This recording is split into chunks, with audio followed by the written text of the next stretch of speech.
සුබ දවසක් ඔයාලා හැමෝටම. ආදරෙන් පිළිගන්නවා බබාට කෑමේ YouTube channel එකට. අද මම හදන්නේ oats වලින් හරිම රස කෑමක්. මේක ඔයාගේ අවුරුද්දට වැඩි බබාට කෙටි වේල් වලට හදලා දෙන්න පුළුවන්. තාමත් බබාට කෑම YouTube channel එක subscribe කරලා නැත්නම් අපේ channel එක subscribe කරන්න. ඒ වගේම bell icon එකත් click කරලා අලුත් videos දාපු ගමන්ම දැනගන්න. අපිට ඕන වෙනවා oats ටිකක්. oats ටික මුලින්ම කබලේ බැද ගන්න ඕන. oats ටික මේ විදියට pan එකේ එහා මෙහා කරන ගමන් බැද ගන්න. ඒ අතරතුර ඔයගොල්ලන්ට පේනවා oats ටික මෙන්න මේ වගේ චුට්ටක් පාට වෙනස් වෙනවා. අන්න ඒ ගානට තමයි අපි බැද ගන්න ඕන.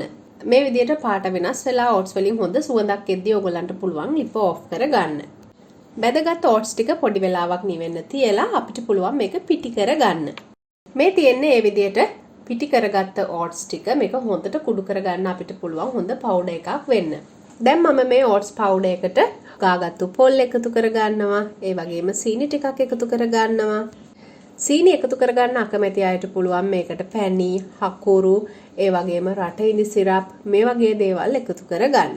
දැන් අපිට තියෙන්නේ මේකට fresh milk චුට්ටක් එකතු කරගන්න. fresh milk ගෙදර නැත්නම් අපිට පුළුවන් මද රස්නේ උණු වතුර ටිකක් දාලා මේක හොඳට අනා ගන්න. fresh milk හෝ වතුර එකතු කරගන්නවා නම් හරිම පොඩි ප්‍රමාණයයි අවශ්‍ය වෙන්නේ. අපිට මේකෙන් අර අග්ගලා එකක් හදාගන්න පුළුවන් වෙන ගුලි කරගන්න ප්‍රමාණයට විතරයි කිරි හෝ වතුර එකතු කරගන්න ඕන වෙන්නේ.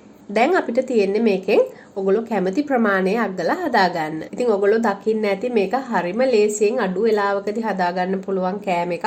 හැබැයි හොඳ පෝෂණයක් බබාට ලබා දෙන්න පුළුවන් කෙටි වේලකට. මේ විදිහට ඔයගොල්ලෝ oats අග්ගලා එක හදා ගන්නකොට මේකට තව අමතරව එකතු කරගන්න පුළුවන් දේවල් තමයි ඔයා බබාට සීරියල් එක හදලා තියෙනවා නම් සීරියල් එකතු කරගන්නත් පුළුවන් oats කුඩු එකටම. ඒ වගේම බැදගත්ත තල ටිකක් එහෙමත් එකතු කරන්න පුළුවන්. ඒ දේවල් වලින් අග්ගලා එකේ රස ගුණ තව වැඩි වෙනවා. ඔයාට ඉන්නේ බර අඩු බබෙක් නම් සීරියල් එකතු කරගන්නවා වෙනුවට nuts powder එකතු කරගන්නත් පුළුවන්. ඒකෙන් බබාට හොඳ පෝෂණයක් ලැබෙනවා වගේම බබාගේ බරත් හොඳින් වැඩි වෙනවා.